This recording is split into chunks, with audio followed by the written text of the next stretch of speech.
We've still got on set Martin Bakadax, of course, Ethan Devitt of Clontarf Capital, and Marc Faber. Martin, you were talking in the break again about the nature of this crisis and whether it's a liquidity crisis and whether it's a mortgage crisis. And you had some points to raise to Mark. Yeah, Andrew, a viewer from Toronto, emailed me with something very interesting. It's something I've been trying to articulate over the past weeks, but have failed to do so. He says, wouldn't it be cheaper for the Fed and the SEC to have a chat with the FASB people and temporarily change FASB 157? Don't mark to model, don't mark to market, mark between model and market, and stop the devaluation, recapitalization death spiral. And I really do believe that's a good idea. Keep it opaque. That's not an answer, is it? Keeping things opaque? Well, basically, a financial crisis is a correction mechanism of excesses that occurred before the crisis.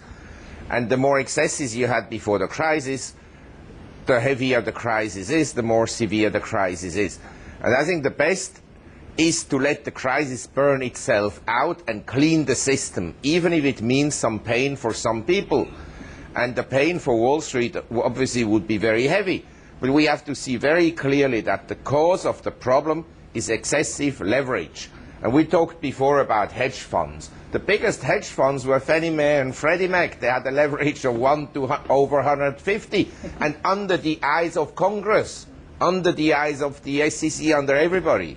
And nobody did anything about it. Then people go and bitch about the short sellers.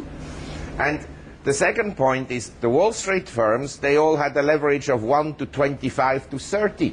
I mean, if I have a house and the house drops by 30% in value and it's fully paid, it doesn't affect my lifestyle. But if I borrowed 100% or 120%, as they did in America, it drops 5%, you have a problem already. You have negative equity. And now, as it happens, about 15% of US households have negative equity. I completely agree. It all comes back to leverage. I mean, it's essentially the forced selling of the system.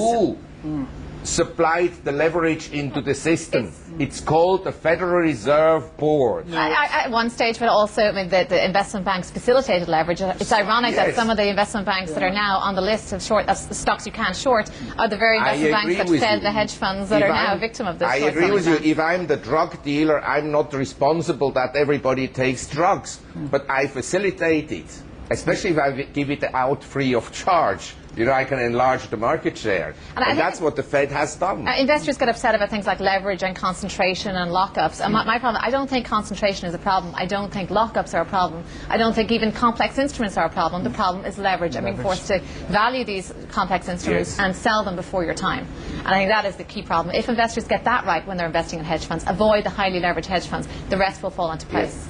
But the marketplace now wants to deleverage, and that's a good thing.